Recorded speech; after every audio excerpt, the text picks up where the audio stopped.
Bueno, yo creo que podemos reanudar. Ahorita seguimos aterrizados en Centroamérica y tenemos el gusto de tener aquí colega, amigo, participante del grupo que organiza esos cursos de verano, ¿no? Moderador, organizador, al doctor Guillermo Castillo. Guillermo es investigador asociado del Instituto de Geografía aquí en la UNAM. Es doctor y maestro en antropología también por la UNAM. Realizó diversas estancias postdoctorales en la UNAM y otras instituciones. Desde 2006, sus trabajos de investigación se han enfocado en grupos indígenas del sur y noroeste de México. De 2011 a 2013 realizó un proyecto postdoctoral en la UNAM sobre la historia de la antropología en México, las representaciones de los grupos étnicos y el nacionalismo mexicano.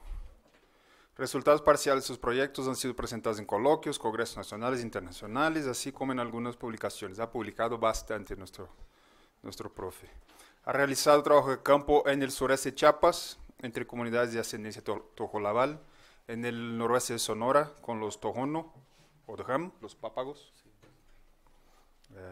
y en el desierto de Altar. Sus trabajos se han publicado en otras revistas de publicaciones, Desacatos, Cuicuilco. Yo me recuerdo haber visto uno en la revista mexicana de sociología sobre Manuel Gamio, yo creo. Sí. Ajá. Revista Sur de México, Americana, Controversias, Concurrencias Latinoamericanas. Ahí los pueden encontrar en internet. Desde 2008 incursionó en la fotografía antropológica y algunas de sus series fotográficas se encuentran en sitios web y revistas digitales de fotografía en México, Francia, España, Argentina y Estados Unidos.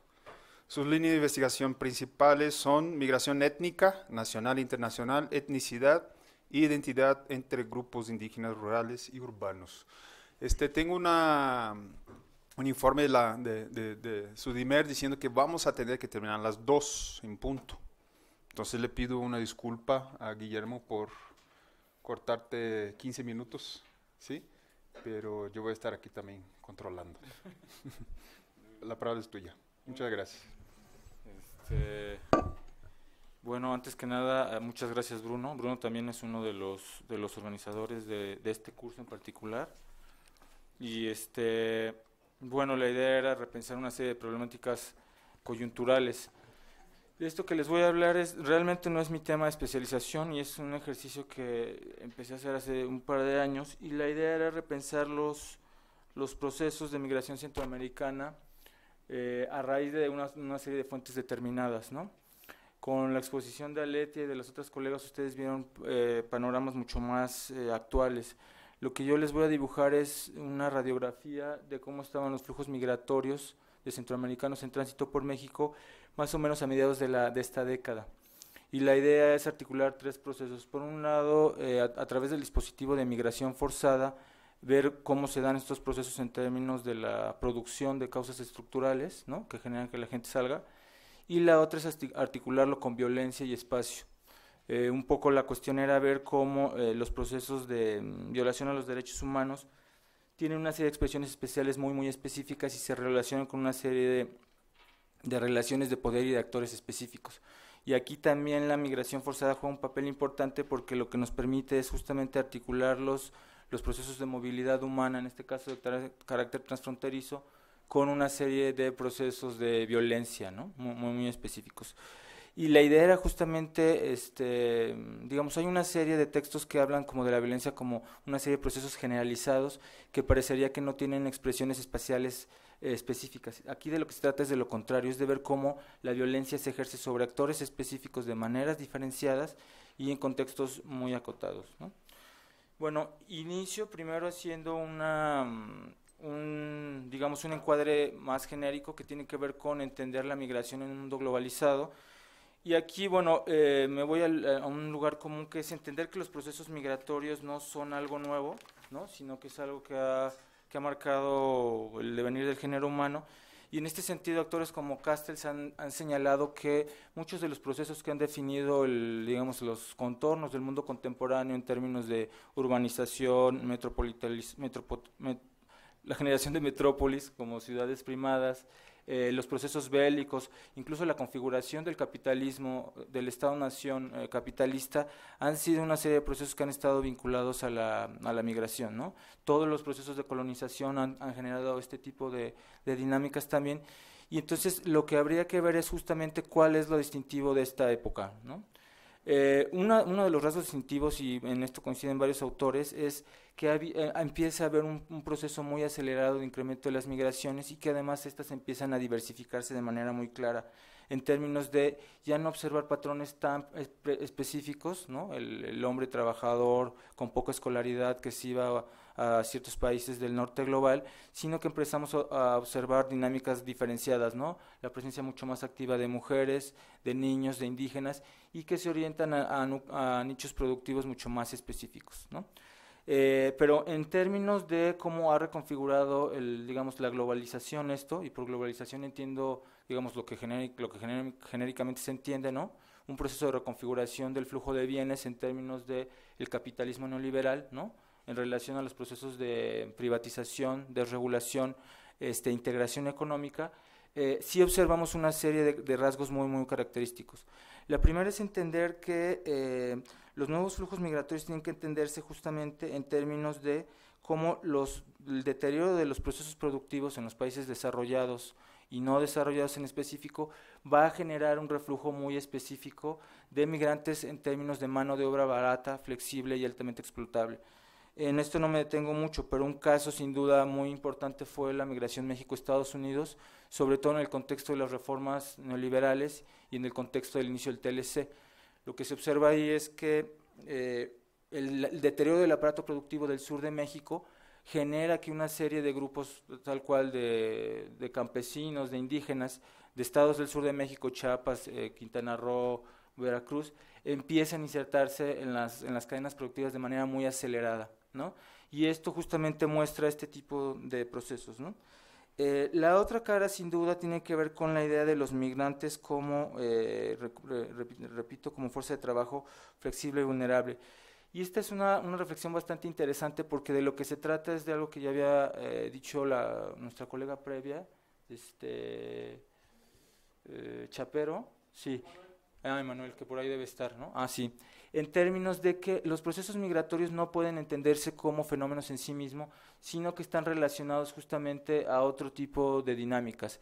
En este caso, uno de los ejes importantes de los que yo voy a tratar es entender la migración vinculada a dos procesos. Una es desarrollo, ¿no?, en términos de los países de origen, y la otra tiene que ver con el trabajo, ¿no? Finalmente los procesos de tránsito pueden ser largos o cortos, pero eventualmente el migrante cuando llega al lugar de destino sí se enfrenta a una serie de condiciones que le atañen en dos medidas, principalmente como migrante en términos de su condición migratoria y después como trabajador, ¿no? Pero estas, como vamos a ver, se articulan de manera muy específica y lo que generan son trabajadores muy, muy, muy vulnerables. La otra gran vía de análisis es la que tiene que ver con los conflictos bélicos y los procesos geopolíticos, porque esta es una vía que se vincula mucho a la migración forzada y que además tiene que ver con lo que vamos a ver del caso centroamericano o de los casos del caso del Triángulo Norte, porque en el Triángulo Norte lo que observamos es una articulación de procesos de violencia generalizada, pero también de deterioro de las condiciones de vida, y lo que permite este tipo de abordajes es ver cómo las causas de estas migraciones generalmente suele ser una articulación de procesos, ¿no? Veremos que a veces cobran más relevancia unos y a veces otros. Por ejemplo, con los huracanes Stan y Mitch en el 98 y 2005, observamos un repunte de las causas socioambientales como motor de las migraciones, ¿no? En cambio, cuando hay repuntes de los índices de violencia, observamos justamente que la huida se vuelve el principal factor de la migración en términos de garantizar la seguridad, ¿no? Y lo que permite esto es una lectura mucho más histórica de los procesos migratorios que nos dará cuenta justamente de cuál es el tipo de sujetos que se involucran. Ahora, algo que sí me gustaría detallar es que sí se observa una curva ascendente muy, muy clara desde las últimas décadas a la fecha, ¿no? Autores como Castes han señalado que más o menos desde la década de los 70 se empieza a observar un flujo ascendente. O sea, en el 1975 teníamos 2.5 millones de personas como migrantes forzados y según él llegamos a 14.9 en el 90. pero ACNUR después, dando un seguimiento, nos muestra que llegamos a 65.3 millones en el 2016.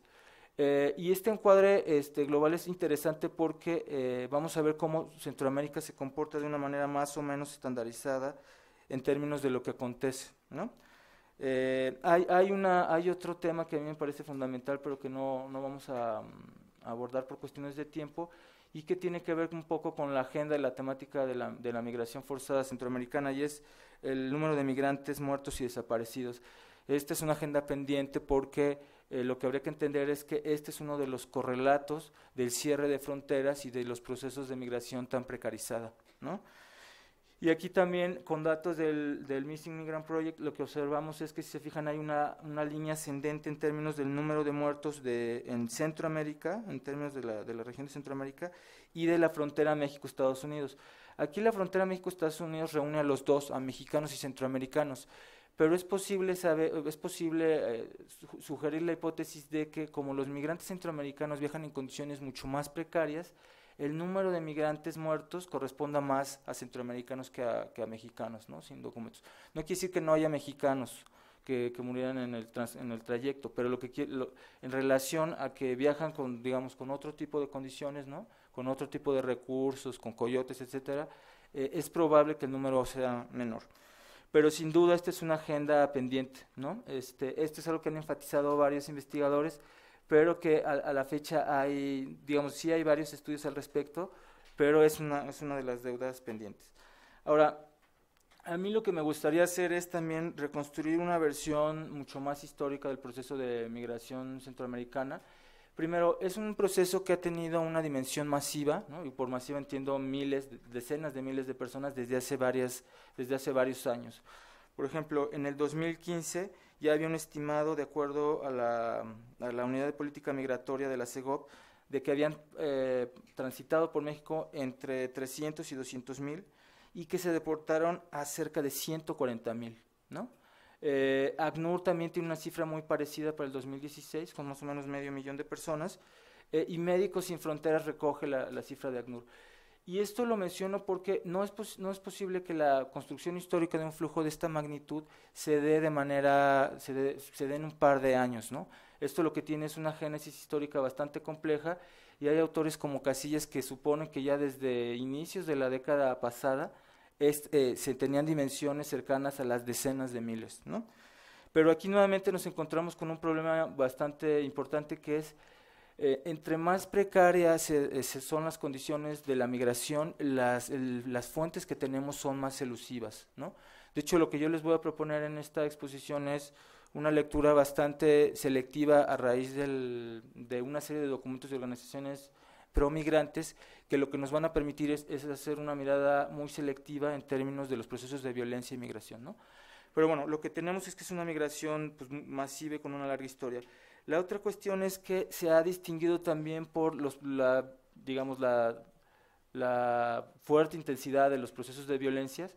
Aquí solo traigo dos eventos que fueron bastante icónicos mediáticamente, que fueron la masacre de San Fernando y la de Cadereyta, y ahí quedó claro cuál era el nivel de indefensión de los migrantes, ¿no? Y de cómo se articulaban además con otro tipo de problemáticas como la frontera, los grupos del crimen organizado y justamente procesos estructurales de impunidad, ¿no? En términos del accionar del Estado.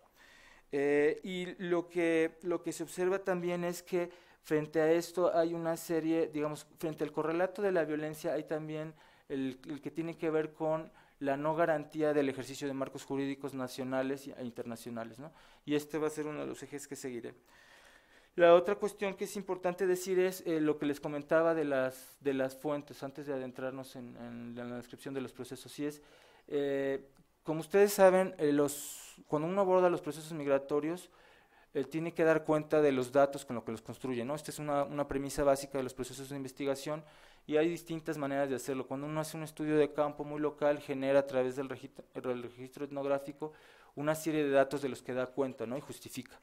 Cuando uno trata de dar cuenta de estos procesos, de esta magnitud y de este impacto, lo que uno trata de hacer es recurrir a fuentes estadísticas que den más o menos una pincelada de esto. Y entonces aquí tenemos una problemática fuerte, porque tenemos, digamos, fuentes como las de la Unidad de Política Migratoria, o tenemos fuentes de menor, digamos, de una escala menor, como la de la organización de la Redodem, que lo que nos permite van a hacer lecturas mucho más específicas. La Redodem es un grupo de organizaciones, de albergues, de casas de migrantes, que se articularon para generar una serie de informes, porque la idea era justamente hacer un diagnóstico que nos permitiera hacer una especie como de balance inicial y de la propuesta de política pública, ¿no? Entonces la Redodem lo que hace es, en lo largo de sus más de 23 albergues, actualmente son 23 los que están en la Redodem, genera una serie de registros. Particularmente el que voy a tomar es el del 2015, porque lo que hizo el informe del 2016, que daba datos del 2015, fue hacer una radiografía en términos muy espaciales. Lo que hicieron fue seleccionar cuáles eran los albergues que tenían más registros de delitos cometidos, y por otro lado articularlo con los lugares de origen y las causas de los lugares de origen. Después la Redodem ha ido refinando sus instrumentos, pero este particularmente es importante también por otros dos motivos contextuales. El otro tiene que ver con, recordarán ustedes que en 2014 se dio la crisis de los menores migrantes no acompañados, y a raíz de esa crisis se instauró el Programa Integral Frontera Sur.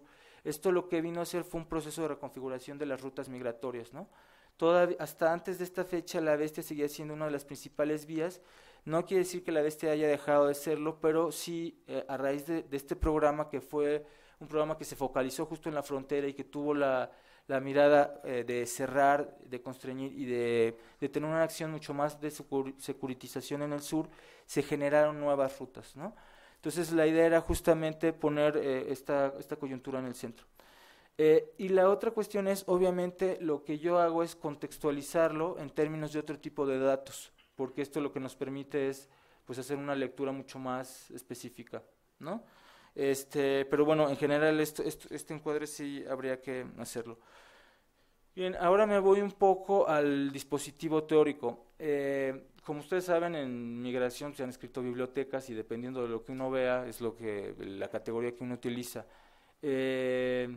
A mí, en este caso, la de migración forzada me interesa por varios motivos.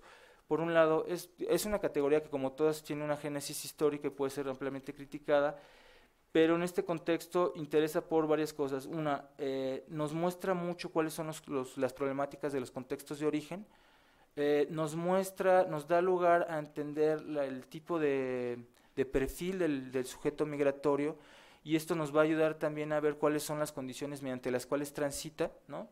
Es decir, cuáles son las condiciones de vulnerabilidad y cuáles son los probables actos delictivos que sufrirá, ¿no? Y por otro lado también nos mete en una discusión jurídica en términos de derechos humanos, ¿no? Aquí no me voy a meter mucho en detalle, pero bueno, la perspectiva jurídica y de ciencia política la tiene sobre todo el desarrollo de Susan Gesch, y lo que ella va a decir es que el eje de la migración forzada es dos cosas fundamentales. Primero, entender que se trata de una migración que no es voluntaria, ¿no? Y en la cual el sujeto tiene que decidir por causas ajenas a su voluntad y de las cuales no tiene control, ¿no? Y esto es importante porque lo que uno encuentra es que se da un proceso acumulativo de violencia y vulnerabilidad. Es decir, si tú sales porque tienes un contexto de violencia muy agudo y saliste sin papeles y sin articularte una red, lo más probable es que en el transcurso del tránsito, si sales de Honduras y luego pasas a Guatemala y después a México, este tipo de precariedad lo que va generando es que seas cada vez más vulnerable en el trayecto, ¿no? Un caso bastante interesante que ha documentado, por ejemplo, Ilsa Winton, sin usar esta categoría, es el de las mujeres trans, ¿no? Que cuando huyen de contextos de violencia, justamente lo que hacen es que se van encontrando en situaciones en las cuales tienen muy pocas estrategias, ¿no? Claro, uno no desdibuja la agencia de los migrantes, aunque no es el motivo de esta presentación, y habría que entenderlos como sujetos que hacen una serie de elecciones, por ejemplo, huir, pero sí es importante también entender los marcos estructurales de marginación, ¿no? Y vulneración. La otra cuestión que sin duda es importante tiene que ver justamente con lo que yo les comentaba, que son las causas estructurales. Y esto sí es bastante importante porque lo que van a decir una serie de autores que se ubican en una lectura marxista de del fenómeno migratorio, es que esta tiene que entenderse como una especie de epifenómeno, que no puede entenderse como un fenómeno en sí. Y alude a lo que ellos van a decir a sujetos que se vieron, digamos, que en sus condiciones materiales de vida son tan precarias por distintos motivos que tienen que salir de su lugar de origen. Y aquí lo que ellos intentan hacer es como una especie de taxonomía de contextos de expulsión. El primero de ellos sin duda se refiere sobre todo a condiciones económicas y tiene que ver fundamentalmente con el empleo y el salario, ¿no? Aunque indirectamente también está relacionado con los procesos de encarecimiento de la vida. Y aquí hay una cuestión muy interesante porque lo que uno observa en la región de Centroamérica, y en esto no voy a tener mucho tiempo, es que a raíz de que se instala también el modelo neoliberal y la política intervencionista norteamericana, hay un deterioro bastante sostenido de las condiciones de vida. Es decir, el caso de Honduras es bastante interesante. Lo que uno observa es, por ejemplo, a raíz del golpe de Estado del gobierno de Zelaya, entra un gobierno respaldado por el gobierno norteamericano, y lo que uno observa es que los niveles de disparidad económica se empiezan a acrecentar de manera muy fuerte, y por otro lado los niveles de pobreza y de oportunidad de empleos bien remunerados también decrece. De hecho, si se fijan ustedes, Honduras es un caso muy interesante porque es uno de los países que se fue consolidando como el principal Estado-nación expulsor, pero tiene que ver justamente con esta construcción específica, ¿no? Claro, esto no viene del 2009, tiene una génesis histórica larga, ¿no? Desde su constitución como país bananero, entre comillas, vinculado a la intervención norteamericana, ¿no? Con la idea de hacer un país exportador de materias primas, ¿no? Y entonces este tipo de abordajes lo que permite, si se fijan, es ver que el migrante es previamente un trabajador o un campesino sin tierra, o un campesino que no tiene apoyo, y esto nos permitirá hacer una lectura mucho más compleja. La otra cuestión que es interesante de este abordaje es que nos permite hacer lecturas de diferente escala y multinivel, es decir, nos permite bajar desde escalas muy locales, ¿no? Por ejemplo, en contextos de una sequía o de un proceso de despojo agrario, hasta procesos de carácter global o regional. Por ejemplo, ver cómo los niveles de vida de Centroamérica se han deteriorado de manera muy, muy clara, ¿no? Y en esto también hay que decir que tiene una venia marxista muy interesante porque lo que hace es construir génesis históricas. No se trata justamente de pensar que los procesos son homogéneos y se comportan de manera mecánica y lineal, sino de lo que se trata es justamente de mostrar propuestas explicativas que articulen distintos procesos y temporalidades. Ahora bien, el añadido que yo le hago es justamente que esto permite entender las violencias de manera diferenciadas y encadenadas, ¿no? Esto que les decía, la idea es ver cómo hay una vinculación entre origen y tránsito, sobre todo, y también eventualmente en destino. En destino yo no me voy a meter, porque lo que hace Redodem justamente es tener estas dos vertientes. Analiza qué acontece en el origen en términos de ver cuáles son las motivaciones que los migrantes dicen por las cuales salen, y la otra es hacer un registro de cuáles son los procesos de violencia a los que se ven expuestos los migrantes, ¿no?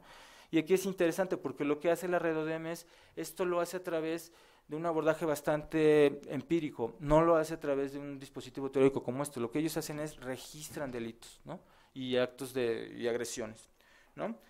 Bueno, y entonces lo que yo propongo es que lo que hay que hacer es ver una lectura bastante diferenciada. Por ejemplo, en el origen tenemos una carencia bastante clara de derechos sociales, en términos, por ejemplo, de empleo y de seguridad, ¿no?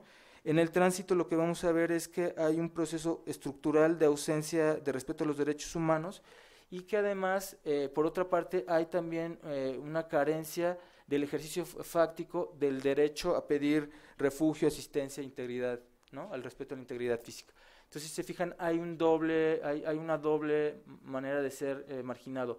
Por un lado, en términos de un Estado que no respeta los derechos, y aquí no me voy a meter, pero esta es una discusión que han dado los teóricos, bueno, los especialistas en análisis político de México, que han dado cuenta de cómo los procesos de vulneración de los derechos de los ciudadanos mexicanos pues tienen décadas, ¿no? Y lo que es interesante acá es que este tipo de dinámicas se extienden a los migrantes, sobre todo en función de su condición migratoria no regular, ¿no? Y esto es importante decirlo. Esto los hace un blanco selectivo, ¿no? Porque además, yo no lo hago en este texto, pero hay otros estudios que han demostrado cómo más o menos también en el sur se dan estos procesos de donde el Estado genera es copartícipe de dinámicas de impunidad. La otra cuestión que es importante es que tiene que ver toda la línea de derechos humanos, y es donde pone más énfasis Gesch, y es la idea de que los derechos humanos lo que hipotéticamente tienen que garantizar es que un migrante, independientemente de su condición migratoria, ¿no? Y de todos los, digamos, las coordenadas que lo definen como sujeto social, su género, su edad, su etnia, su nacionalidad, etcétera, tendría que ser respetados sus derechos humanos, ¿no? Los básicos, o sea, su integridad física, educación, etcétera. Entonces, lo que pone sobre la mesa esto es que efectivamente pues, los derechos humanos terminan siendo eso, terminan siendo letra muerta. Y en esto, el último nivel, aquí no me meto, por razones de tiempo, y tiene que ver con la idea de que en el destino igualmente, los pocos que llegan, se ven sujetos justamente ahí ya a una serie de procesos de trabajadores precarizados, ¿no? En términos de explotación laboral y de exclusión espacial, ¿no? En relación al lugar que ocupan en las sociedades de destino. Pero como ven, la idea es, uno tendría que hacer hipotéticamente este tipo de análisis de manera más integral en términos de ver origen, tránsito y destino, ¿no? Ahora, hay otra dinámica en la que tampoco me voy a meter mucho, pero que yo creo que sí es importante ponerla sobre la mesa de manera muy explícita, y es cuál es la configuración justamente de la política migratoria en términos de qué la define y cuáles son los objetivos que busca.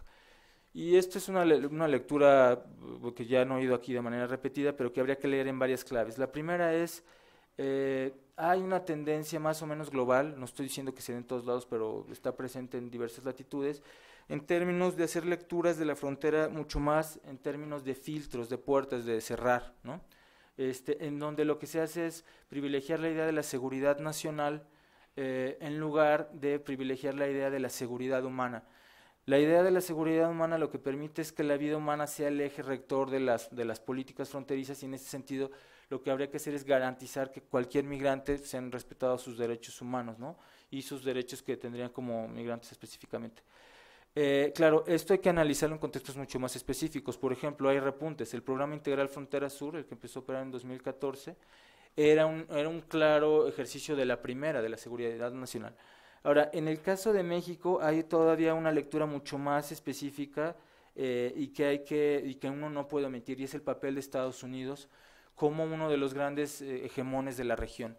No es nuevo, o sea, digamos, la coyuntura actual a raíz de lo que está pasando con la Guardia Nacional muestra un poco cuál es el papel de Estados Unidos, ¿no? Donde termina definiendo un poco estos procesos no definiendo un poco, define los procesos de externalización de la frontera, pero esto ya se observaba de manera pues bastante, con muchos lustros de anticipación.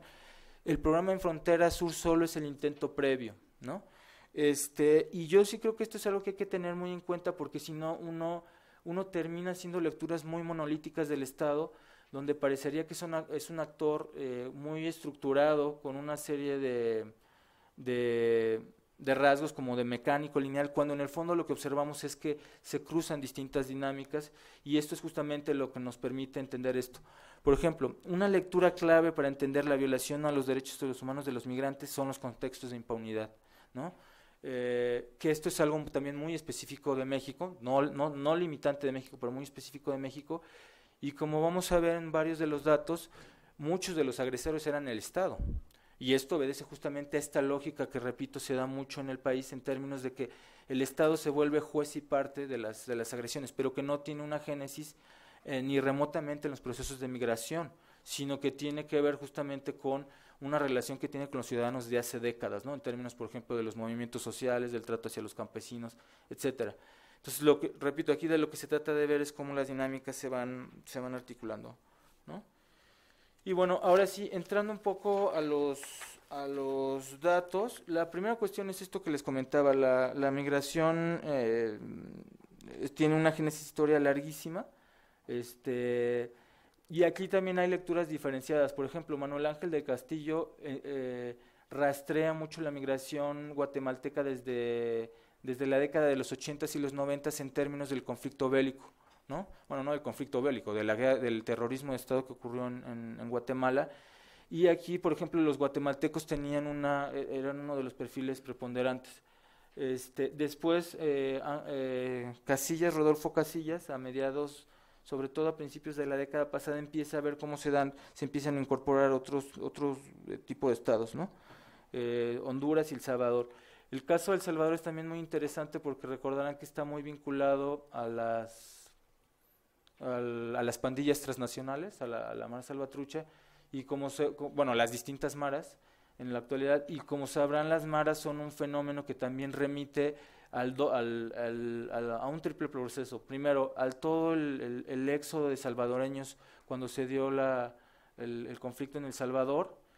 Después, cuando se dan la configuración de grupos excluidos en diversas ciudades de Estados Unidos y se forman las maras como una serie de pandillas para defenderse como latinos. Y después los procesos de deportación, que lo que hicieron fue justamente, Estados Unidos lo que hizo fue deportar a esta serie de grupos y organizaciones delictivas, y lo único que hicieron fue configurarlos como un actor transnacional bastante eficiente, ¿no? Pero bueno, en el caso de la Redodem, en el informe del 2015, lo que se observa ya es una predominancia sobre todo del caso de Honduras, y hay un perfil muy determinado son sobre todo hombres y jóvenes.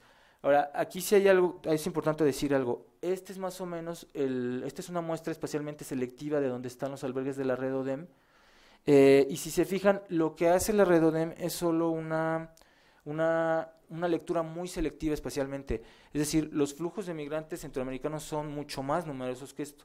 Este dato de 30.321 es solo eso es solo una panorámica. La otra cuestión que hay que decir es que además estos son de alguna manera migrantes que por el tipo de rutas que siguieron y eligieron o pudieron tomar, tienen de alguna manera condiciones de vulnerabilidad menos acentuadas que otras.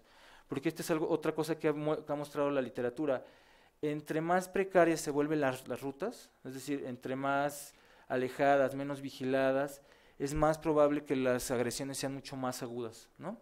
Y aquí hay material periodístico de diverso tipo, ¿no? Desde Óscar Martínez, el periodista salvadoreño, que muestran justamente con historias de algunos migrantes cómo se da esto y cómo se articula, ¿no?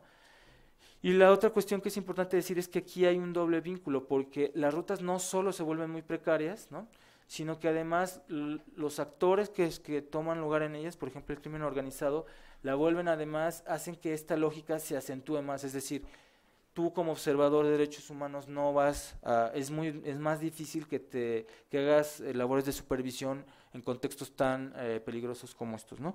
Entonces, bueno, esta es solo una radiografía. Y entonces lo que observamos es que Honduras es el país que tiene más migrantes, seguido por El Salvador y después Guatemala, ¿no? Honduras tiene alrededor de 18,000, El Salvador más o menos cerca de 6,000, y Guatemala pues cerca de 4,000. Aquí hay una distribución, como ven, bastante asimétrica, la mayoría son hombres, ¿no? Para este año, y hay pocas mujeres. Ahora, la cuestión de la edad es bastante interesante porque, si se fijan, el grueso de los migrantes, los que tienen de 18 a 30 años, son más de la mitad de los migrantes, y esto también coincide más o menos con lo que les decía, por un lado con contextos de desarrollo muy precarios, pero también con un grupo etario, un grupo sociodemográfico que está buscando pues una mejor vida, ¿no? Ahora, aquí lo que observamos también es, si se fijan, todavía observamos que Estados Unidos es el principal destino para estos migrantes, y en un muy remoto segundo lugar México. Esto ha cambiado notoriamente, como saben, ¿no? Pero esto también tiene una razón económica, y esto es interesante porque lo que uno observa es cuando el migrante sale por la causa que sea, eventualmente se convierte en un individuo necesitado de trabajo, ¿no? Y entonces hay contextos regionales bastante importantes, por ejemplo, en términos de los niveles de salario, que hacen que Estados Unidos sea por antonomasia el lugar de destino. Es decir, en Estados Unidos una persona puede ganar entre 8 y $10, bueno, un poco más, un poco menos, la hora, y estos niveles de remuneración salarial pues, no hay manera de que ningún otro país de la región los gane, ¿no? Y esto tiene si se fijan, por eso Estados Unidos se vuelve el principal polo. Claro, esto es cuando tú tienes una política y una política migratoria, fronteras más o menos porosas. Cuando esto se constriñe, la ruta se vuelve mucho más complicada y lo que empiezan a aparecer son otro tipo de fenómenos. Por ejemplo, el que México se consolide como país ya no solo de tránsito, sino de destino, ¿no? Y aquí no me meto en la discusión clásica esta de que México fue un país sobre todo de origen y que ahora es un país con múltiples funciones, pero lo que sí es cierto es que a raíz del cierre de las fronteras, sí se empieza a consolidar México como un lugar de destino. Ahora, algo que a mí me interesaba mucho era mostrar cómo se da la dinámica de las causas de la migración. Si se fijan, el gran grueso de las causas es sobre todo lo que tiene que ver con procesos económicos. En este año la segunda fueron lo medioambiental y la tercera fue la violencia. Pero, por ejemplo, esto ha cambiado. En el último de los informes, de los disponibles, lo socioambiental se volvió la tercera causa y la violencia se volvió la segunda, ¿no? Ahora, lo que a mí me interesa sobre todo de la económica y la de la violencia es que esa sí podremos rastrar un proceso de producción social de los contextos de expulsión, ¿no?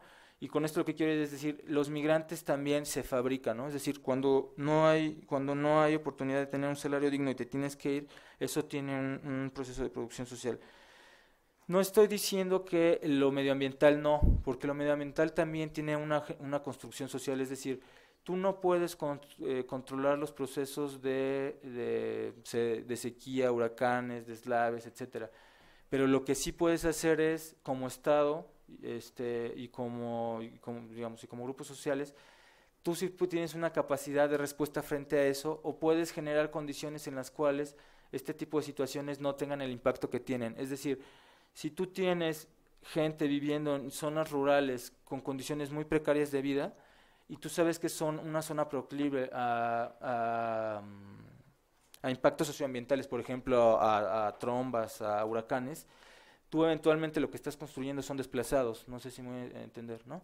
Este caso es, por ejemplo, bastante interesante con lo que pasa en México, en la Sierra Norte de Puebla, donde se sabe que es una zona de deslave, ¿no? De remoción de masa. Entonces, si tú permites que se den procesos de asentamiento, o más bien no garantizas las condiciones para que la gente no se tenga que sentar ahí, eventualmente lo que estás construyendo son desplazados, ¿no?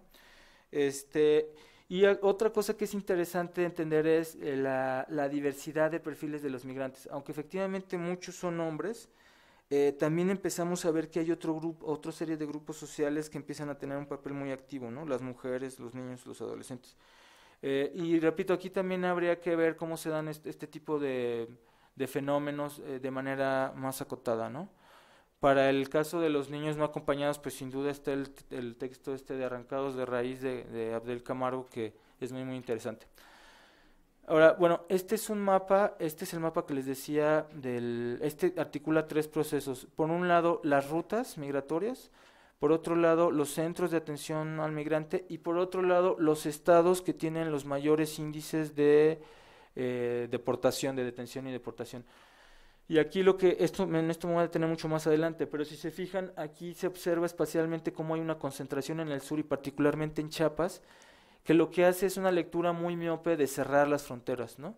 Si se fijan, luego los lugares donde más detenciones se van a dar, y en esto me detengo más adelante, es justamente el inicio de la ruta, donde estaba también las vías del tren, bueno, las rutas del tren, que son Chiapas, Oaxaca y Veracruz, ¿no? Y después ahí se da de manera muy selectiva en relación a las rutas, ¿no? Este mapa lo que tiene es que articula, por un lado, los lugares, los países de origen, luego baja a los departamentos con mayor número de migrantes, y un ejercicio que se hizo en el texto que ustedes tienen y que les mandé, y que seguramente todos leyeron, ¿no? De manera muy atenta, es mostrar que hay una relación entre los departamentos que tienen mayor índice de intensidad migratoria, que son los que están con las rayitas, y procesos de violencia, ¿no? No es que emparejen tal cual, pero lo que uno observa es que varios de estos departamentos son de los que tienen los mayores índices de violencia, ¿no? Y precariedad económica. Bueno, ahora me voy justamente a la violencia. Si se fijaron, el primer eje era los sujetos sociales y un poco las causas. Ahora, la lectura que es interesante hacer es la que tiene que ver con los lugares de la violencia y justamente quiénes son pues las víctimas del crimen, ¿no? O los depositarios del crimen, y mucho verlo en relación a la ausencia de derechos. También aquí, nuevamente la acotación, esta lectura es una lectura muy parcial porque es la que hizo la Redodem, y de alguna manera los migrantes que llegan a la Redodem están en condiciones mucho más favorables que los que no tienen posibilidad de acceder a uno de los albergues, ¿no? Casas de refugio, etcétera. Aquí observamos, y esto corresponde más o menos con lo señalado previamente, que el grueso de los que sufrieron algún tipo de delito son hombres, pero esto está en relación a que son el grupo más numeroso, ¿no? Nuevamente los hondureños son los que se vieron más afectados, pero también esto tiene que ver con que son el grupo más vulnerable. Ahora, aquí sí hay una anotación que sí hay que ser muy precisa, y es sí hay la violencia es selectiva, es decir, hay cierto tipo de delitos que es mucho más frecuente que lo puedan padecer las mujeres. Por ejemplo, la trata y el tráfico de personas y los abusos sexuales. No quiere decir que no se den en los otros grupos, pero se da preferentemente en estos. Entonces, si se fijan, lo que observamos es que mientras el robo es un delito que se comete de manera genérica, ¿no? El robo, la extorsión, el secuestro también, hay otros que son mucho más selectivos, ¿no? Como los que les comentaba. Y aquí sí hay, por ejemplo, Médicos Sin Fronteras tiene el informe del 2017, donde muestra también estos procesos de selectividad, ¿no?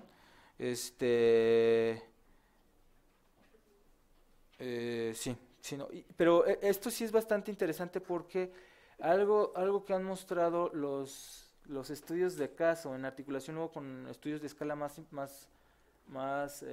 otra escala, por ejemplo regional, estatal, municipal, es que es fundamental para entender los procesos migratorios ver cuáles son las dinámicas que se dan en cada uno de los lugares. Este es un buen mapa al respecto. No, perdón, este que les decía, si se fijan. Esto no quiere decir que no puedas tener un evento de violencia en cualquier parte del trayecto, pero lo que quiere decir es que es mucho más probable que sufras un acto de violencia en el sur, o si se fijan, o hasta la frontera. Y esto lo podríamos cruzar, por ejemplo, esto se podría cruzar también con con un mapa de grupos delictivos o de cárteles.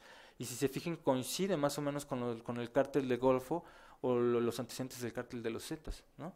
Entonces, si se fijan, la violencia es muy, muy selectiva. Y esto además se cruza con lo que yo les decía antes. Si el migrante tuviera algún tipo de protección jurídica, no se vería expuesto este tipo de situaciones, ¿no? Ahora, bueno, esto es lo que les comentaba. Ahora, acá hay la lectura espacial está en lo que ya les comenté. El caso de Chiapas también es muy importante porque si se fijan es la punta de lanza de la política migratoria actual, pero también de las de un par por lo menos de la administración pasada y antepasada también.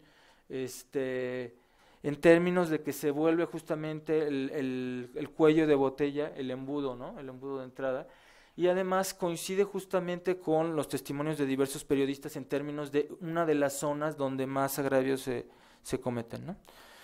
Ahora, en términos de los actores, luego voy a regresar a esta parte de cómo, por ejemplo, hay acciones políticas muy importantes, como el programa Integral Frontera Sur, que hace que esto se robustezca. O sea, que Chiapas se vuelva no solo el cuello de botella en términos de política migratoria, sino este grupo de municipios se vuelvan unos de los municipios donde más deportaciones se llevan a cabo y también donde más delitos se llevan a cabo, ¿no? Pero bueno, volviendo al otro, cuando uno ve quiénes son los autores de los crímenes, a mí me interesaba hacer una cosa que es poner el nombre tanto en el proceso de violencia tú tienes varias cosas. Tienes una relación de poder que se ejerce sobre alguien y que es ejercida por otro, ¿no? Y esto lo que hace es ponerle un rostro a la violencia de manera muy, muy clara. O sea, fuera de estas narrativas muy generalizantes de la violencia, como si fuera una especie de entidad que llega, se instala y arrasa con todo, lo que interesa saber es quién, o sea, cómo se produce la violencia. Y entonces para eso lo que es fundamental es saber quién la comete. Y entonces este es repito, una de las cosas que tenía el informe. Y lo que encontramos es que parte de los que cometían la violencia eran sobre todo el crimen organizado, que esto es algo que medio intuitivo, ¿no? De sentido común, pero la otra eran las autoridades. Las autoridades tenían un impacto fuertísimo. Y además cuando uno hacía un desagregado en términos de las autoridades, vean el papel tan fuerte que tenía la Policía Federal, ¿no? Luego tenemos las policías municipales, y entonces esto va bien con la idea de que les digo, dentro del Estado mexicano había un proceso de impunidad muy, muy importante. O sea, no solo de que no hacen que la ley se respete, sino de que ellos son los que transgreden la ley, ¿no? Y recordarán que con el anterior jefe del Instituto de Migración, Tonatiuh, lo primero que se hizo fue una limpia. Tenía que ver con este tipo de cosas. O sea, que era... No estoy diciendo que ahora las cosas funcionen mejor, porque sabemos que no, pero o sea, es un problema bastante importante, ¿no? Y la otra tiene que ver con particulares. En lo del crimen organizado no me meto mucho porque eso es algo que está bastante documentado y ustedes ya lo conocen, ¿no? Están desde los cárteles del narcotráfico hasta las maras, ¿no? Y los probables procesos de asociación entre ellos. Pero bueno, la idea era justamente ver cómo se daban estos procesos. Ahora, aquí lo que se hace luego es una relación diferenciada entre el autor del crimen y el tipo del crimen, ¿no? Y entonces, por ejemplo, si se fijan, vemos que las autoridades extorsionan, roban más, tienen más abuso de autoridad, y que, por ejemplo, el secuestro y el homicidio es más propio del crimen organizado, ¿no? Y esto lo que permite es justamente ver esta diferenciación, ¿no? Ahora, esto es algo que a mí me interesaba mucho y vean cómo luego bajamos justamente hacia el sur y después justamente con el Programa Integral Frontera Sur lo que observamos es la consolidación, la materialización en términos espaciales de la política de cierre de fronteras. Bueno, ustedes a lo mejor no se acuerdan mucho, pero fue algo que se dio justo en el contexto de lo que les decía. Se da la crisis de niños y menores no acompañados, y muy poco tiempo después la administración de Obama presiona de manera muy clara a la anterior administración, y se genera este programa. Además, este programa fue una cosa que se sacó al vapor, que había pocos documentos al respecto, y que lo que hacía era fundamentalmente una operación de militarizar y securitizar la frontera, ¿no? Y aquí nuevamente el contexto importante era el otro, o sea, se da en términos de la agenda migratoria norteamericana, no se da solo en términos de la política migratoria mexicana, ¿no? Y bueno, para cerrar y dejar un buen espacio de preguntas, justamente la idea era, vean cómo se da un proceso de vinculación entre la violencia y el espacio, ¿no? Y un proceso también muy cambiante. Lo que empieza a destacarse desde estos informes hacia adelante es digamos, las rutas migratorias en relación al tren siempre han tenido importancia, pero aquí empiezan a cobrar importancia, relevancia otras rutas, ¿no? Y algo de lo que les comentaba, cuando tú tienes una ruta migratoria más o menos consolidada, esto también cambia mucho, y tú la desarticulas en lo que se piensa configurar la otra ruta, quienes terminan pagando los costos más altos son los migrantes, ¿no? No solo en términos económicos, sino en términos de los posibles agravios. Ahora, lo que hago acá es una especie de cierre, y lo que muestro es cuáles son el tipo de procesos de falta de derechos a los que están expuestos en relación al origen y al tránsito. Y vemos que la falta de protección y la vulnerabilidad están presentes tanto en el origen como en el tránsito. Ahora, en el caso de México, específicamente, lo que está en juego es el respeto a su integridad física, pero también sin duda, que se respeten sus derechos humanos, pero también el hecho de que puedan tener acceso a pedir mecanismos que les den la condición de refugiados, ¿no? Porque esto es bastante importante, lo mencionaron, creo que lo mencionó claramente Aletia. Se supone que este es un derecho que tienen O sea, tienes los derechos humanos y luego tienes, cada estado legisla una serie de derechos que le puede otorgar a los migrantes no regulares, ¿no? Pero cuando tú tienes un derecho, lo que tú tienes que hacer es generar una infraestructura legislativa en los distintos órdenes de gobierno que garantice ese derecho. Y entonces lo que acontece es que si tú tienes un instituto migratorio muy chiquito, no puedes garantizar ese derecho, no sé si me voy a entender. Esto mismo pasa en Estados Unidos también, solo que hay que ver cuándo esto es una especie de omisión y cuándo es una política deliberada. Y cuando es una política deliberada, pues hay que enunciarlo así, ¿no? La otra cuestión que a mí me interesaba mucho era la idea de la violencia derivada de la ausencia del ejercicio de la ley, porque hay un nivel donde efectivamente, si tú funcionas en un escenario ideal y tú cometes un acto delictivo y se hace un proceso y es castigado el responsable del acto, lo que tú generas es una dinámica en la cual pues los grupos delictivos lo que saben es que eso genera una serie de consecuencias, ¿no? Pero cuando tú tienes un escenario como el mexicano para ese año, lo que tú haces es propiciar que el delincuente delinca, ¿no? Porque lo que tú le estás diciendo, no hay consecuencias, ¿no? No hay una manera de que se te sancione. Y esto además pues tenía un impacto bastante importante en términos de los cuerpos de seguridad. La otra cosa con la que cierro es la idea de que la política migratoria tendría que pensarse más en términos de los intereses de la seguridad humana. Y aquí esto también es una idea muy prescriptiva, que nunca pasa, pero que hay que volver sobre ella, y es la idea de que los migrantes tienen una serie de derechos que tienen que ser, no pueden ser conculcados, tienen que ser respetados, y que las autoridades son quienes tendrían que hacer eso, ¿no? Y aquí cierro con una lectura política. La idea es hacer una lectura bisagra. Por un lado los grupos del crimen organizado tienen una libertad de acción que propicia este tipo de situaciones, pero por otro lado hay también un proceso estructural de un Estado que es incapaz no solo de hacer cumplir la ley, como decía, sino de portarse como juez, ¿no? Y bueno, cerraría diciendo que, como ven, hay un proceso focalizado de violencia donde termino con lo que empecé, donde tenemos dinámicas muy muy selectivas de la violencia, ¿no? Y esto también ya no lo dije con precisión, pero también en términos jurídicos y de análisis político siempre es importante saber cómo se construyen los procesos de violencia, porque es la manera de dar cuenta de los procesos, ¿no? Si no, uno entra en una especie de retórica sociológica muy muy elusiva que desde mi punto de vista no ayuda a aclarar los fenómenos. Pues muchas gracias, Guillermo. Pudimos tener una perspectiva mucho más histórica, ¿no? De las movilidades, con datos, lo que creo que es importante, fuentes, ¿no? Desde donde captar datos y desde donde sistematizarlos.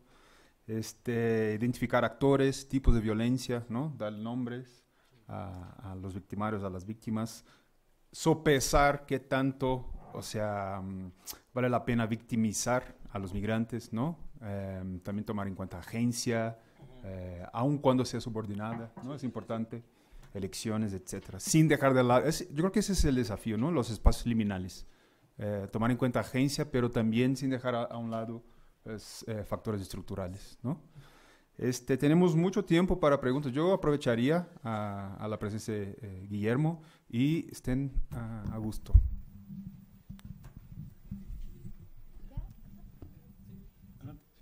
Hola, yo quisiera saber, retomando esta idea de la diversificación de las personas que migran, sobre todo que hay mayor presencia de familias, mujeres, y también quizás, bueno, no en volumen, pero que también hay presencia de mujeres trans, por ejemplo, a lo largo de las rutas migratorias, y también se nota una diversificación de las rutas o incluso también de los tiempos que permanecen en algunos lugares antes de continuar el camino.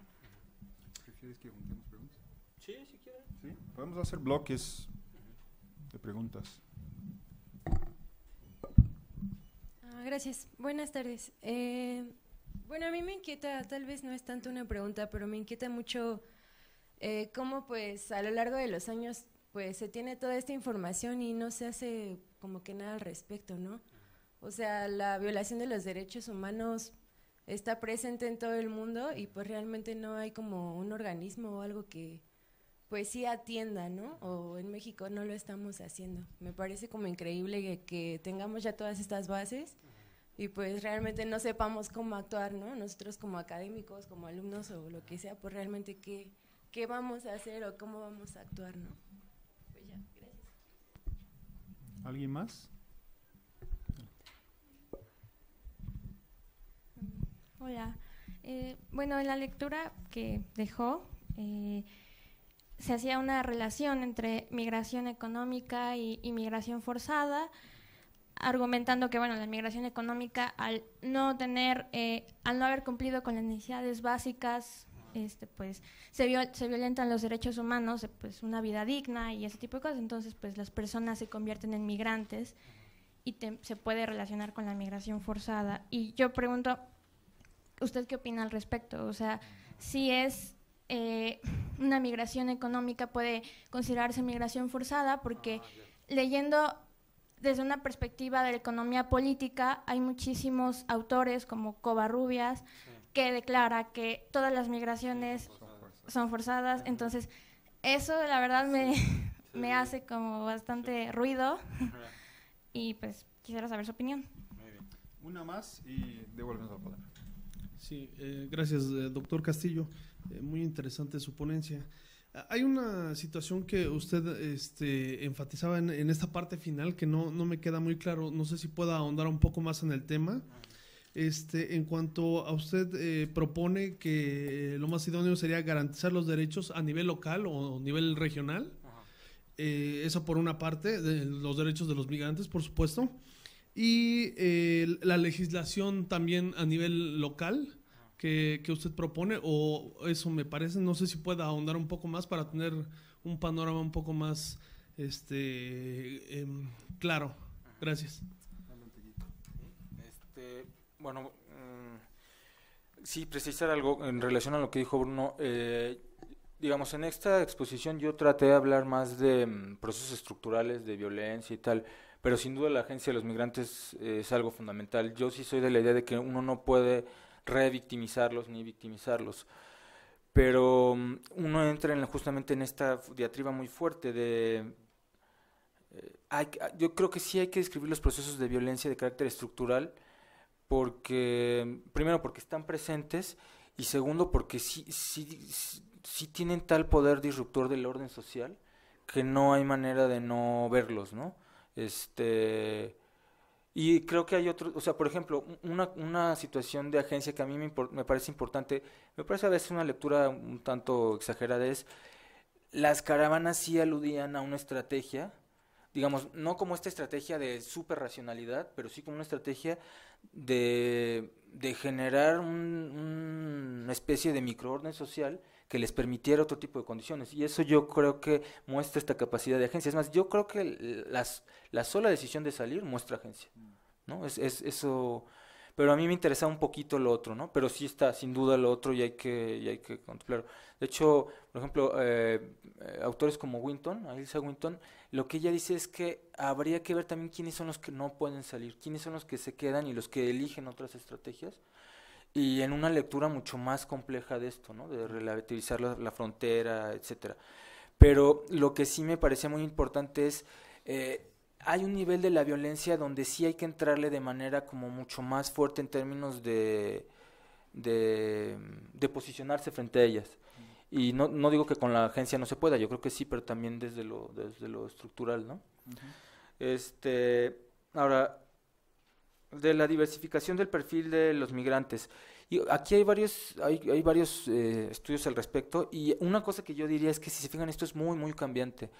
Por ejemplo, está el texto de nuestro buen amigo Abdel, el de Arrancados de Raíz, que es un informe que hizo para la ACNUR, que da cuenta de los niños migrantes no acompañados.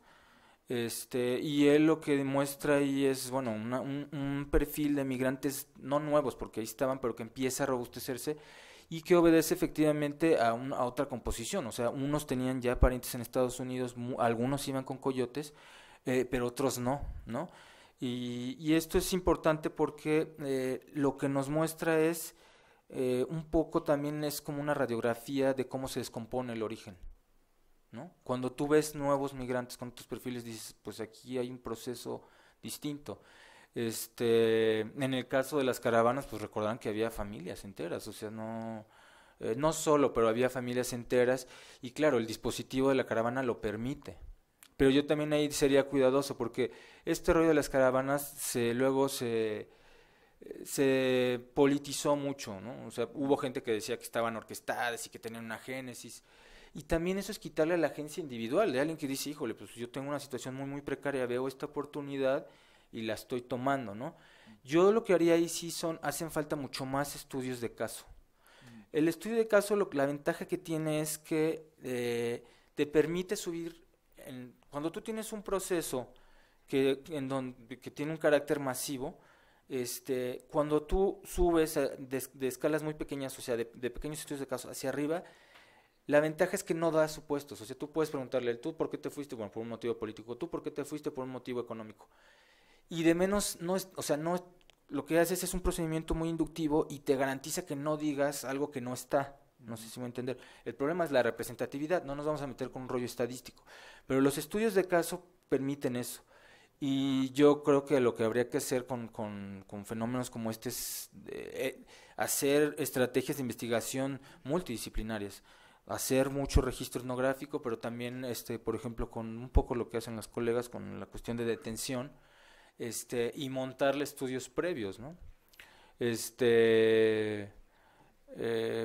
Porque si no, me parece que es un fenómeno tan complejo que no hay manera de dar cuenta. Esto es una radiografía, es una panorámica, no. Yo por eso aclaré, o sea, yo no sostendría para nada que esto es el escenario actual, ¿eh? Ahí sí, pues no, la situación está cambiando de manera muy, muy importante. Ahora, para el caso de las trans, pues están los trabajos de Winton, ¿no? Y ella ahí sí muestra cómo están sujetas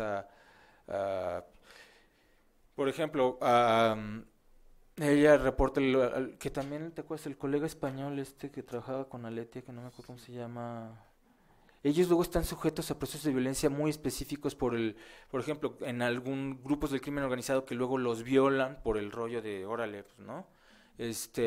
Luego qué estrategias siguen ellas para irse o ellos, ¿no? En fin, o sea, ahí sí hay estudios más específicos. Si te interesa ese tema, Winton tiene varias cosas, tiene un par de informes que hizo creo que no era, híjole, bueno, para una de las organizaciones, pero si te interesa la bibliografía, yo ahí la tengo y con gusto te la paso. Pero sí hay violencias muy diferenciadas, ¿no? Y estrategias que ellas siguen, porque también, si se fijaron en el videíto de Aletia, luego migraban como grupo, ¿no? Para protegerse en alguna medida. Ahora, ¿cómo actuar frente a la violencia de los derechos humanos? Híjole, ese es el gran tema, ¿eh? Porque yo tampoco, o sea, yo creo que a mí este tipo de cosas me parecen interesantes porque son ejercicios de denuncia muy precisos, acotados. Este informe yo no lo dije, pero atrás tiene una serie de recomendaciones políticas, ¿no? De políticos, decir, bueno, que los que respeten la ley, que no sé qué, ¿no? Y el nivel de incidencia, pero esta es una cuestión que yo te estoy hablando personalmente, no. Yo sí creo que la academia tiene mucho que hacer, tiene que posicionarse y decir, o sea, una manera de actuar es decir, la violencia se construye así. Porque si yo te digo, una cosa es decir, este es un contexto de violencia, ¿qué hay que hacer? Erradicar la violencia. No, yo te diría, si la violencia la cometen este actor y este actor, la estrategia que podemos hacer es un grupo de especialistas que diga cómo desarticulamos esto, ¿no? Cómo generamos un proceso por ejemplo, en función de estos espacios, a lo mejor alguien puede decir, pues yo lo que vamos a hacer es articular una caravana de observación de derechos humanos internacional que va a propiciar que se den procesos de visibilidad, ¿no? Pero sí creo que en la medida en que tú no tengas un conocimiento más preciso, esto se vuelve medio elusivo. Y la otra cuestión que es importante es que el manejo mediático es de muy malo, muy, muy malo, muy, muy malo. Una de estas cosas interesantes es que sabemos poco, o sea, una cosa es generar información así instantánea, y otra cosa es entenderlo más en términos con una perspectiva histórica, ¿no? Por ejemplo, esto que les decía, si hay una caravana y tú te vas con la idea de que la orquestaron, yo creo que es bastante respetable, pero habría que pensar por qué 7,000 personas o 4,000 o 5,000 pueden dejar todo o dejan lo que dejan y pueden decidir hacer eso, ¿no? O sea, ¿cuáles son el tipo de condiciones de vida que tienen que pueden hacerlo? Y estás hablando de gente con niños, o sea, no es... ahí también hay un menosprecio a la agencia del migrante, ¿no? O sea, si toman esa decisión, no...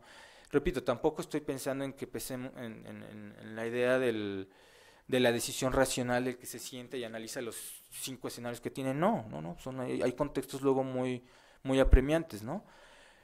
Pero esto permitiría dimensionarlo de otra manera. Pero yo creo que este tipo de ejercicios hay que hacerlo, ¿no? Y al nivel donde uno pueda. Claro, el ejercicio de denuncia hay que hacerlo de manera informada y seria, ¿no? O sea, por ejemplo, esto, o sea, si vas a hablar de caravanas, di esto, o sea, que hay 25,000 que tuvieron unas condiciones de vida, que hay que indagar cuáles fueron, que los conminaron a tomar esa decisión, ¿no? O tomaron esa decisión. No sé si... de la migración forzada sí es todo un... ¿Quién fue la que preguntó? Tú, ¿verdad? Sí, ellos le cargan el peso a los dados, sin duda, ¿no? Y ven migración forzada en todos lados donde quizás no necesariamente lo hay. Ahora, esto también es una cuestión, pero de matiz y de conocimiento de campo. Si tú me preguntas, en los casos de acá sí hay cuestiones de migración forzada, o sea, hay por ahí un documentalito, también el de Abdel, ¿no?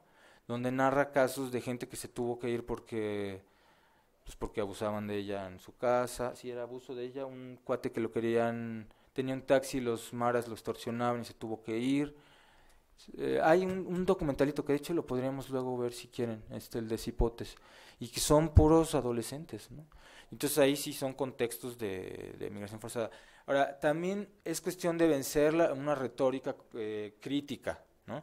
Y hay que decir, bueno, claro, o sea, si tú me dices migración forzada y dices, bueno, es que lo amenazaron los maras, sí me debe entender, no, porque estos ejercicios pueden hacerse de los dos lados, del que dice, aquí no pasa nada, y el que dice todo es caos y desorden. No, yo creo que hay que... mi énfasis fue tratar de hacer eso, decir, bueno, ubiquemos las cosas. En el caso de acá, las de niveles de desarrollo, a mí me parece que sí podrían considerarse migración forzada, por varios motivos. No sé, en el caso de las cuestiones socioambientales, cuando fueron Stan y Mitch, se llevó todo, o sea, se llevó infraestructura. Llegó el huracán, bueno, para el caso de Chiapas está un poco más documentado, pero se llevó los cafetales, se llevó los maizales. Del cafetal te tarda en dar otra vez 4 años, tú no sabes si se llevó el suelo también, ¿no? Entonces son condiciones que luego pues no vas a remontar en un año, ¿no? Pero sí creo que hay que ser más acotado. El otro caso que no lo puse aquí, pero de migrantes chiapanecos, hubo gente que luego intentando complejizar estas teorías sobre la migración forzada, intentaba hacer estudios que mostraban cómo la migración tenía un carácter, una especie de rito de paso y sociocultural en ciertos lugares de Chiapas, ¿no? Y que se volvía una especie de rito de la masculinidad, del papel de las redes, etcétera. Sí, pero cuando tú haces campo en Chiapas, efectivamente no se están muriendo de hambre, pero si el chavito se va a casar, y ya no le queda tierra al papá, y no hay manera que con los ingresos que le genera el maíz y el café se haga una casa medianamente digna. O sea, no hay manera. Entonces, claro, yo entiendo los estudios que dicen, claro, es un rito de paso, pero si tú entiendes la dimensión económico-material de manera más amplia, se vuelve complejo, ¿no? Pero sí, o sea, coincido contigo, sí creo que hay un uso excesivo en ciertas ocasiones. El chiste es eso, yo soy de la idea de que cada categoría, o sea, esa es parte de la chamba del investigador, que las categorías se vuelven dispositivos analíticos, no se vuelven linderos discursivos, que la verdad es que termina mucho pasando eso, ¿no? O sea, uno agarra una cosa y ahí está, no, la idea es que tú demuestres por qué es. porque es forzada o no forzada, ¿no? O en qué nivel es forzada. Ahora, del otro, yo realmente no tengo una formación en cuestiones de ciencia política o jurídica, pero, o sea, lo que sí está claro a raíz de estos informes es, tú tienes como marcos jurídicos de distinta escala, por decirle, tienes los supuestamente universales, ¿no? Y luego tienes los que tienen a nivel nacional los estados y que luego pueden bajar dependiendo de... y en este sentido, pues lo que mencionan varios colegas es que independientemente de tu condición migratoria, hay derechos que tú tienes incluso acá, ¿no? Por ejemplo, si tú que es lo mismo que le pasa a los mexicanos en Estados Unidos, si tú realizas un trabajo y no tienes papeles, y te explotan, tú tienes derecho como trabajador a remontar eso, ¿no? Claro, te puede caer la migra, etcétera, pero el problema es que luego el ejercicio de la ley es muy selectivo. No sé si y eso es lo que yo trataba de decir acá un poco. Mi lectura es una lectura crítica, pues, ¿cómo decirlo? Como yo creo que hay que apostarle a que se cumplan los marcos jurídicos porque ese es el referente que hay, no por otra cosa, ¿eh? Ni creo que sean la panacea, pero creo que es un referente que hay que y además es por donde le puedes entrar digamos en la disputa de los procesos con el Estado. O generas legislación o haces que se cumpla, ¿no? Esto no quiere decir que se va a cumplir, pero quiere decir que es por donde se le puede entrar, no sé si me va a entender. Ahora, el nivel local sí es fundamental porque aquí hay una falacia de las retóricas de la globalización y es todo ocurre en todos lados y en ningún lado. Y la violencia ocurre siempre en un sitio preciso, o sea, siempre, no hay... Cuando te asaltan o algo y vas al MP, pues vas a un MP, ¿no? ¿Sí me entienden? No es todo tiene un contexto local y eso no lo podemos desdibujar. Y era justamente la idea de esto. O sea, tú puedes tener, por ejemplo, aquí tú puedes ver 3 procesos. Tú te vas a, no sé, a uno de los municipios, te vas al de, no sé, el Tapachula, ¿no? Donde está Tapachula, y tú ves trata de personas, ¿no? Entonces ves articulación de trata y crimen organizado. Pero tú luego puedes ver el Frontera Sur y ves relación México, Estados Unidos, Centroamérica, ¿no? Y luego puedes ver, a lo mejor, ahí mismo una de las migrantes que está trabajando en el hogar o en otro tipo de trabajo y que tiene que ver con las causas de origen. Si se fijan como un espacio muy acotado puede articular todos estos procesos. Pero bueno, volviendo al otro, yo sí creo que en el caso de la violencia el contexto local y la escala local es una herramienta que hay que explotar muchísimo, porque te da un anclaje. Si no se vuelve, de hecho vean cómo también la forma en que se lleva a cabo la política migratoria es a través justamente de nodos, ¿no? O sea, si se fijan, el programa es una barrerita. Claro, si tú desagregas más, es decir, si bajas más, no tapiaron todo. Lo que hacen es ponen en Tapachula, en Ciudad Hidalgo, etcétera, ¿no? Y yo creo que esos son aprendizajes que sería bueno dar. Incluso las redes ese es el aprendizaje que dieron. Estos centros se pusieron en relación a las viejas rutas. La red de albergues, estas las que les comenté, están en relación a las rutas que había, ¿no? Pero bueno, sí, yo creo que es digo, porque es una vía que medio se ha explorado y con resultados muy magros, si tú quieres, pero pues es lo que hay, ¿no? Muy bien. Antes de devolverles la palabra, el documental del que comentaba Guillermo se llama Cipotes, Patojos y Bichos, sobre la migración forzada de adolescentes y niños desde Centroamérica, que es como se llaman los chamacos en Centroamérica, ¿no? Cipotes, Patojos y Bichos. Es muy cortito, pero bastante emblemático. Y el año pasado, en la primera edición de los cursos de verano, tuvimos aquí el doctor Víctor Hugo Gutiérrez, que dio una conferencia sobre migraciones trans, de mujeres trans. Sí. Doctor Víctor Hugo Gutiérrez, ahí por si quiere encontrar algo, Sí. algo de material en las redes, podría ser. Nuevo bloque. Ella, después tú. Empieza tú. Ella, aquí. De allá. Si quieren decir sus nombres, para que vayamos también. ¿no? Sí, ¿y de dónde vienen y todo? Pues para que sepa uno. Sí. Bueno, mi nombre es Fátima, yo vengo de El Salvador y pues la verdad me gustó mucho la presentación. Esto de retomar pues justamente el contexto sociohistórico del cual parten estas migraciones me parece esencial para comprender pues también el movimiento actual, ¿no? Y pues más que nada yo era un comentario lo que quería decir con respecto a lo que mencionaba la compañera sobre esto de la migración económica y pues la migración forzada, ¿no? A mí me parece que es como muy difícil hacer una distinción clara entre pues quién es un migrante actualmente, ¿no? O sea, quién es un migrante económico y quién puede ser un solicitante de refugio. Me parece que las fronteras son difusas y también pues porque en el contexto salvadoreño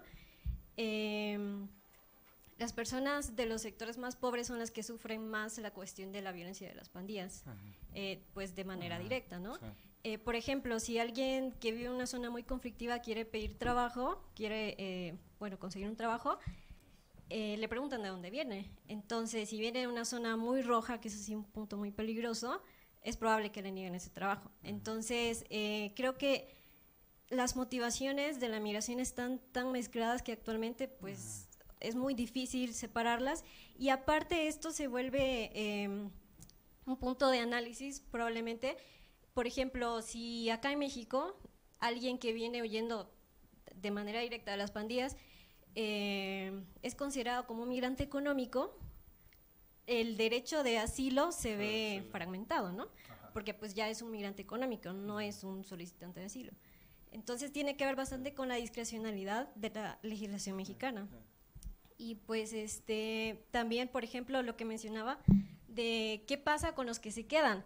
Por ejemplo, muchos casos en El Salvador pasa que no tienen los recursos económicos ni siquiera para salir del país, entonces les toca desplazamiento por confinamiento, es decir, pasar encerrados en sus casas por meses. Entonces, pues esa era mi participación. Muchas gracias. Sí.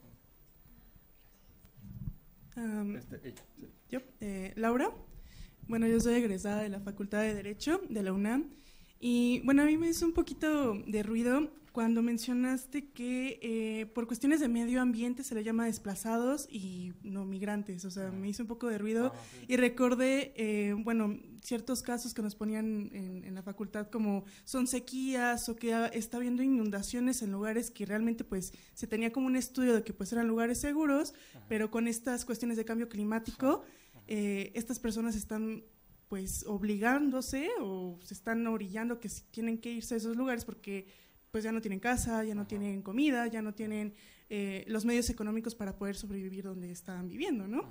Y bueno, más que nada preguntarte pues tu opinión o cuál es tu, pues sí, como burbujita de cristal, de una perspectiva que se tenía hace 6 meses con un comisionado que trató de hacer las cosas como más enfocado a derechos humanos, de mitigar estos abusos de autoridad por parte de los mismos agentes del Instituto Nacional de Migración, con este nuevo comisionado y pues política, ¿no?, que está llevando el Estado mexicano para mitigar estas movilidades, ¿no? Bueno, sería todo. Gracias.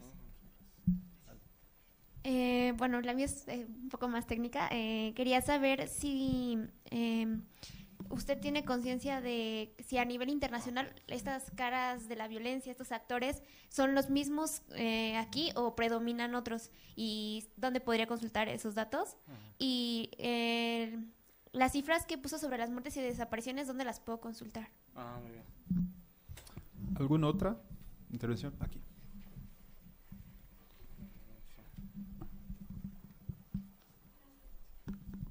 Mi pregunta es con respecto a los... Nicole, posgrado en Derecho y becaria del LIG.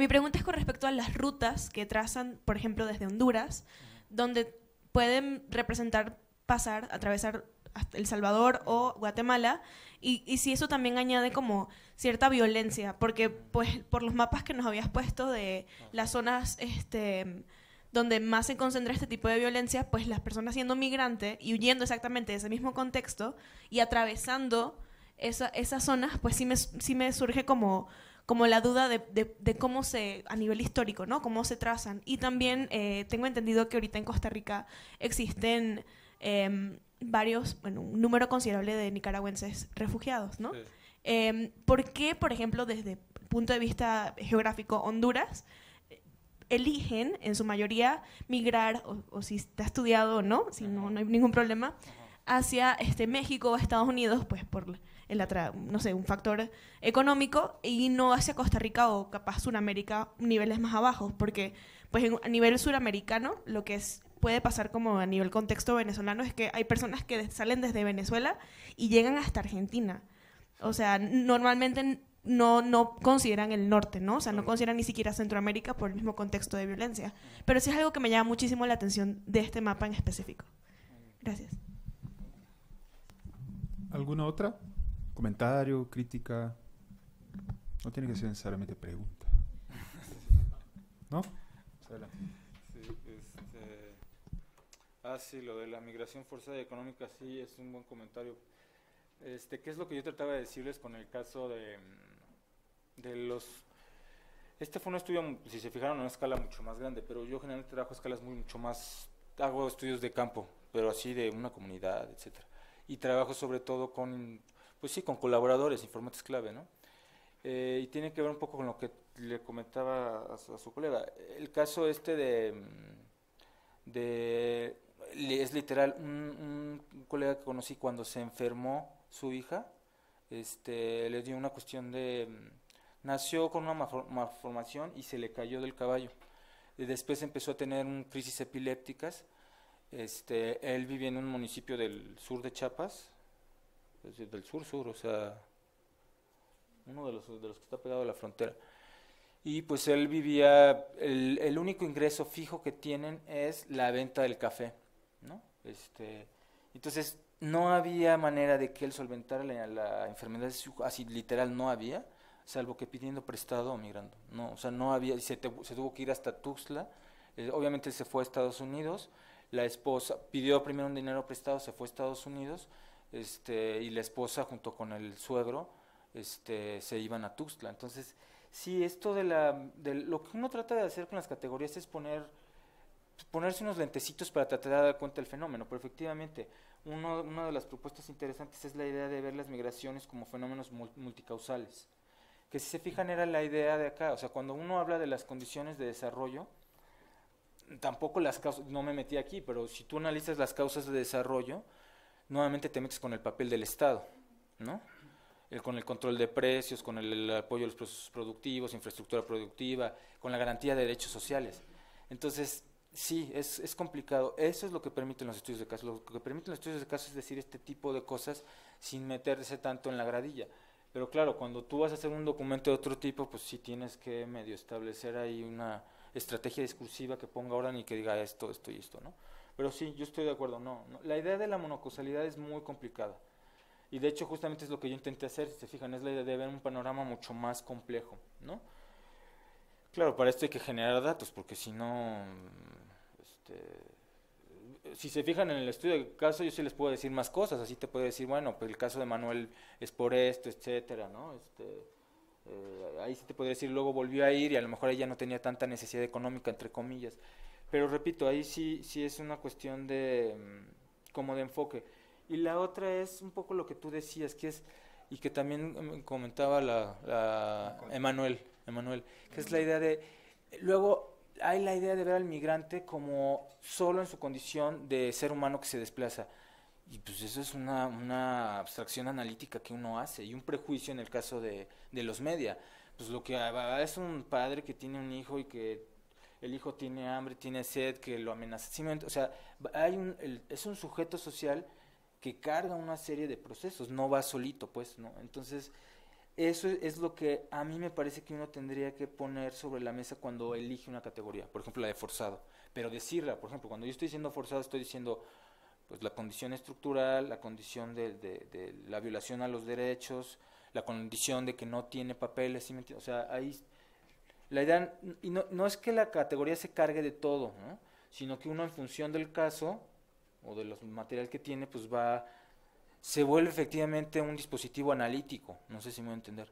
Porque si yo te digo es migración forzada, como tú tienes razón en la crítica que hiciste, cuando se usa tanto, luego pierde capacidad explicativa. Entonces migración forzada, ¿por qué? O sea, ¿por qué es forzada, no?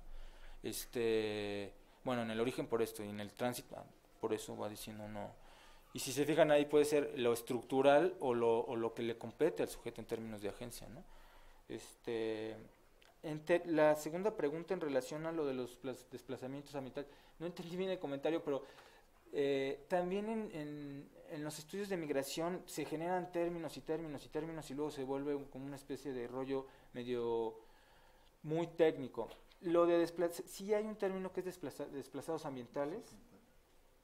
Lo que yo intentaba decir es algo que han abordado algunos colegas que trabajan riesgo, y es la idea de ningún fenómeno que impacta a un núcleo de población es del todo ajeno a los procesos de construcción humana, por varias razones. Primero, porque cuando tú generas un proceso, cuando hay un orden social siempre tiene un referente de asentamiento espacial, y eso genera que tú estés más o menos expuesto a ciertas cosas, por un lado. Por otro lado, también la respuesta que se le da, en eso se hace mucho énfasis también.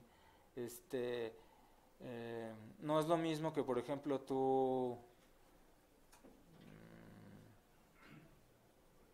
no sé, que tengas un proceso de damnificados por un huracán en Estados Unidos, que les dan un insumo, que a lo mejor les dan una oportunidad de crédito, que tengas en la sierra en la montaña en Guerrero, ¿no? Donde pues no hay, ¿no? A eso me refería un poco, o sea, la idea de pensar lo ambiental también como un proceso de construcción social y política, no te termino, porque además quien da respuesta a ese tipo de cosas es el Estado, o sea, ¿quién más tiene capacidad? O sea, no solo hay marcos jurídicos, sino se supone que hay estructuras del Estado que permiten que el fondo contra desastres, que no sé qué, etcétera, ¿no? Ahora, de lo del comisionado, pues es buena pregunta. Yo creo que fue una jugada interesante poner nuevamente estoy hablando en términos míos, personales. Yo creo que efectivamente era esto que yo les comentaba antes, pues que era una cosa de miedo, ¿no? Donde, o sea, esta metáfora que todo el mundo dice que le tienen más miedo al pobre que al delincuente, pues no solo es una metáfora, ¿no? O sea, aquí observábamos que había claramente, pues que eran mafias dentro del Estado. Y también hay otra cosa que yo no tampoco es que sea Estado crimen organizado, luego hay procesos de vinculación, de cooptación, de articulación muy elaboraditos que uno no puede, primero, uno no puede dejar pasar de lado, pero que tampoco puede entrarle de manera ramplona. O sea, yo no soy de los que va a decir es que el Estado es el narco. Híjole, no, mano, o sea, además el Estado no es una vasito, ¿no? Una construcción esencial. El Estado es un aparato en términos también de quién lo gobierna, de quién está arriba, es una cosa.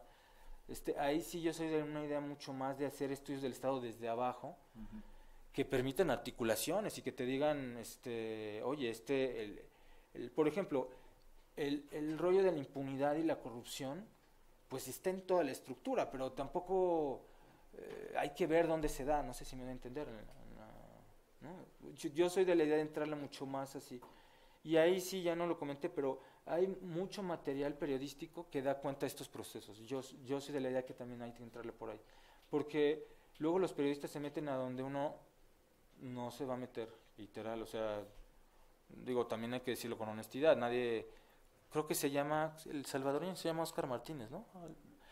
Ese cuate se mete a donde, literal, digo, aquí hay colegas que se meten a las estaciones migratorias, pero esos cuates se metía a hablar con los sicarios, con los narcos, o sea, unas historias de miedo. Yo no estoy diciendo que esa sea la información idónea, pero creo que sí es algo que hay que entrarle. Y ahora, volviendo al otro tema, el actual, yo creo que tampoco voy a justificar la decisión actual, pero hay que leerlo también en términos geopolíticos. Y sí es una apuesta complicada, sinceramente. Sinceramente es una apuesta complicada, no lo van a hacer bien por varias razones. Pues es un instituto sobrepasado, como lo han dicho en varias exposiciones.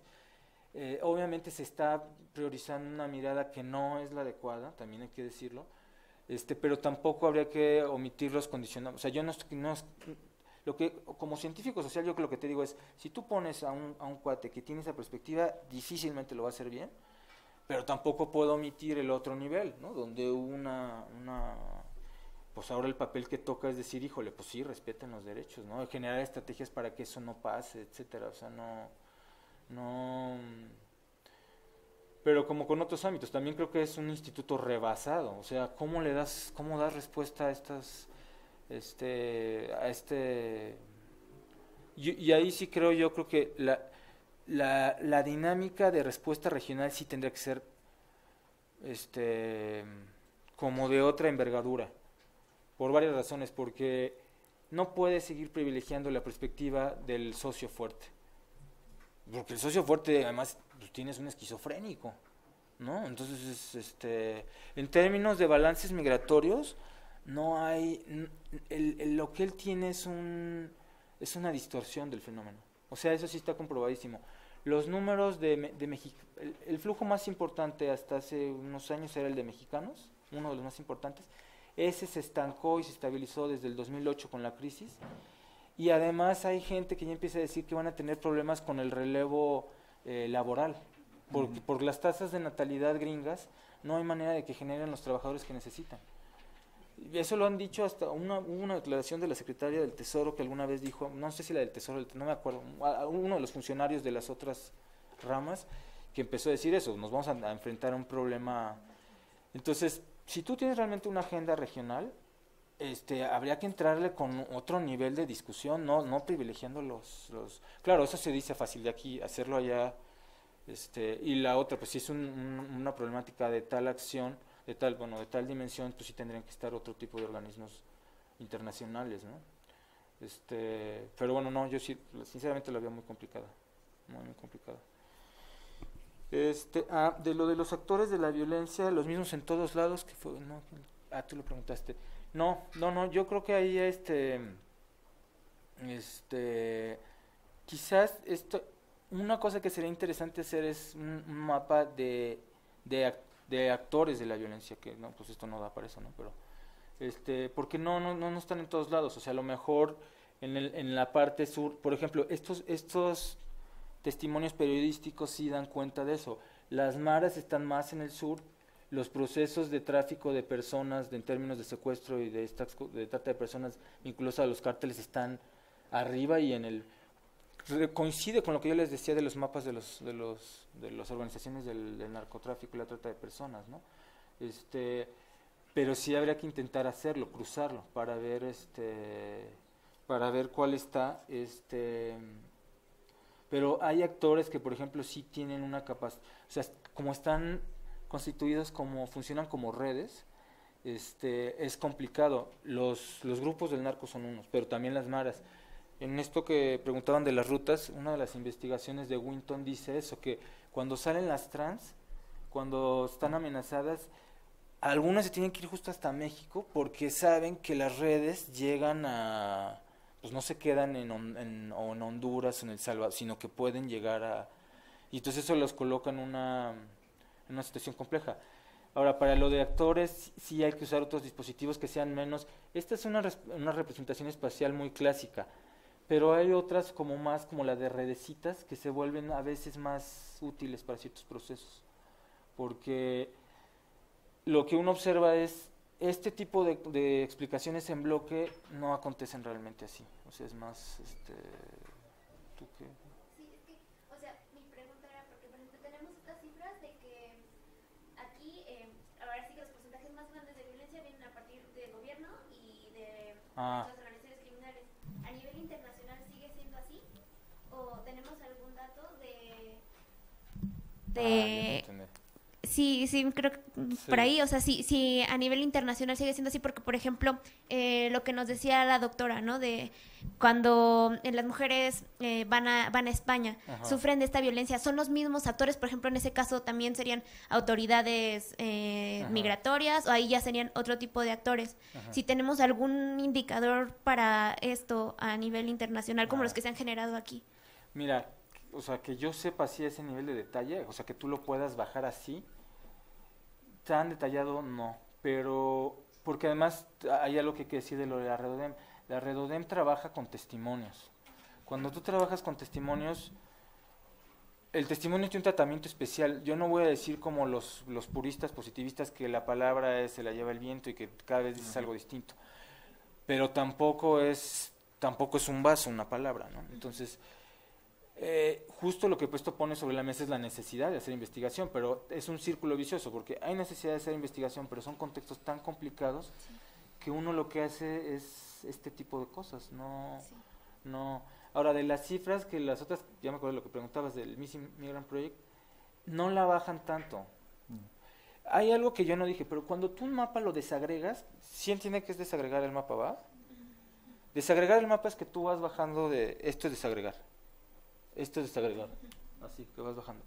Entre más bajas es mejor, porque tienes, o sea, si tú quieres hacer una política pública o una acción de intervención o lo que sea, si tú te quedas aquí y dices, bueno, vamos a erradicar la violencia, ¿qué vamos a hacer? No, pues en Tamaulipas.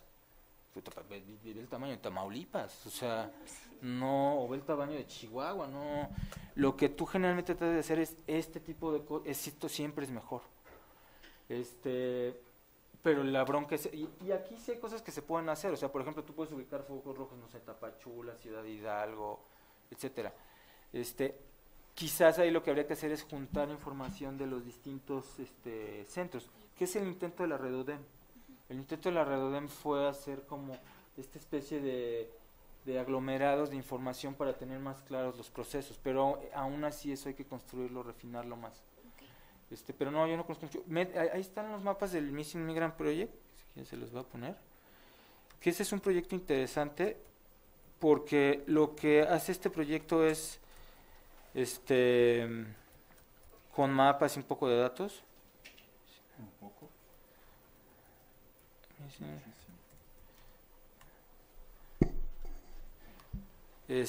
Tratan de poner esto, de tener una representación gráfica.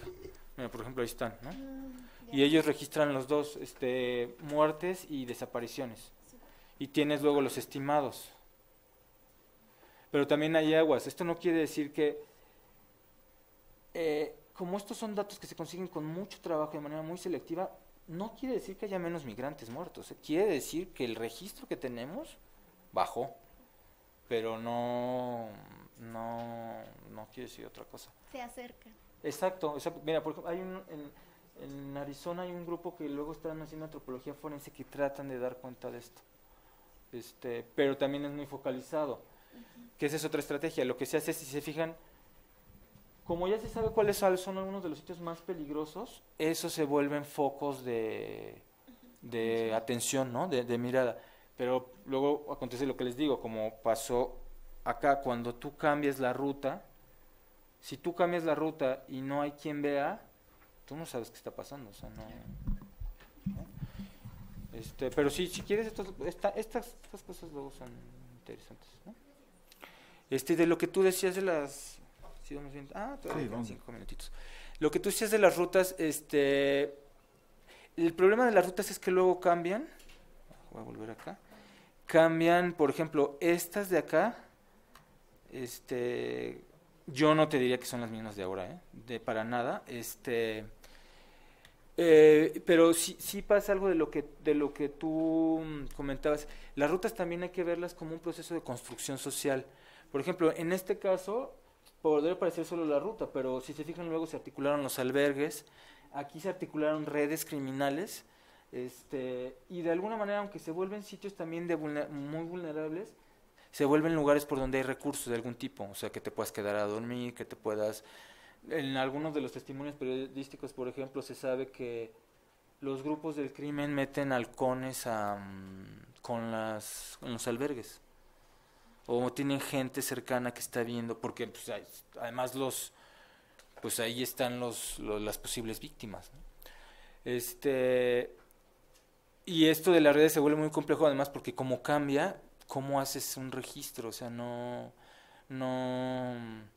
Luego hay ahí unos ejercicios que pueden ser interesantes, pero más en términos de mapas narrativos, pero la cuestión de eso es que no refleja necesariamente la relación con el espacio en términos de referenciar un lugar, sino de la experiencia que tú tienes con el espacio. Pero sí, este tipo de cosas habría que hacerlas. Y lo de los hondureños que tú dices es bastante interesante. Yo no soy especialista en Honduras, pero se sabe que los gringos han tenido un papel importante en la región. Y algo que vuelve a Estados Unidos para la región muy, muy atractivo es lo que dije de la diferencia salarial. Y en este caso les pongo el del chapaneco. O sea, este colega que les digo, este buen amigo, pues podía ganar 30,000 pesos al mes, 32,000. Y díganme quién un campesino con tercer año de primaria, ¿dónde va a ganar 30,000? Ni metiéndose al narco. Bueno, si se mete al narco y luego sube y sobrevive, ¿no? Pero no hay manera. O sea, Estados Unidos por eso se vuelve un polo, no hay manera de ganar lo que, literal, o sea, y en el caso de los nicaragüenses estuvo vinculado ahora al proceso de conflicto político con Ortega, ¿no? Hay migrantes nicaragüenses en Costa Rica sí se sabe que había ya, no tienen una historia larguita, pero ahorita se adquirió otra dimensión justamente por este contexto, ¿no? Y del caso de Venezuela, pues yo creo que aquí el buen Bruno puede tener una idea, o bueno, Luciana, que ya les expuso, ¿no? Pero sí, acá Estados Unidos juega un papel, y ahí la otra cuestión son las redes, porque obviamente, las redes luego sí se articulan más o menos de manera rápida. Digo, para bien y para mal, ¿no? O sea, tanto como para flujo de recursos como para malas noticias o información errónea. Ya no les comenté, pero el otro estudio de caso que yo decía que no les expuse acá, que es justamente, acá, hay una región donde yo trabajaba en Chiapas muy al sur, donde la migración empezó a mediados de los 90, empezaron un par de comunidades. En menos de 8 años ya había involucradas más de 50 comunidades. Pero porque tú tienes ahí un tejido comunitario y de redes de parentesco fuertísimo. En menos de 5 años ya había coyotes, porque hubo gente que fue y vino, y entonces, además son campesinos, ¿no? Tienen destrezas físicas notorias. Entonces había un cuate que, el tío de un cuate que conozco, se hizo pollero en 5 años. Y se volvió una red, pero tú entrabas a hacer campo y en la radio local oías, fulanito de tal avisa que ya llegó a Estados Unidos, fulanito de tal comunidad, y eran comunidades y en un plazo, te digo, de risa. O sea, en términos de la articulación de procesos migratorios y de redes, pues y esto se articuló, te digo, en menos de una década había una red bastante aceitada, pero bastante aceitada, que luego se cerró con la crisis del 2008, porque por obvias razones, ¿no? Y metieron al bote al pollero. Entonces sí, las redes son un tema que estos mismos cuates, por ejemplo, ya no cuando se empezó a recrudecer la cuestión cuando ellos empezaron a ir los de Chiapas, que es el dato que tengo más, se iban sobre todo por... ¿dónde quedó? Esta cosa. Que esto también aplica un poco para los centroamericanos. Era el cruce, estos eran los cruces históricos, ¿se acuerdan? Bueno, no históricos, pero del siglo XX. Otro por aquí y uno más por acá. Era el que más cruzaban, era Tijuana, que era Cuando se cierran estos, desde mediados de los 90, empiezan a articularse otros por aquí, por el desierto de Altar.